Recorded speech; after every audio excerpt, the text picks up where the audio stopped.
هم یک شمشیر قدیمی.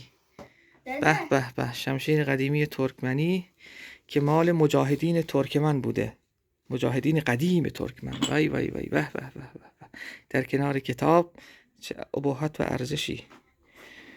خدا میدونه که این شمشیر در دفاع از دین، در دفاع از قرآن چند بار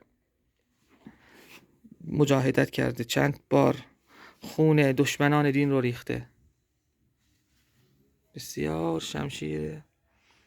اینم غلاف چوبیش هستش که چقدر با سلیقه اینو تزیین کردن.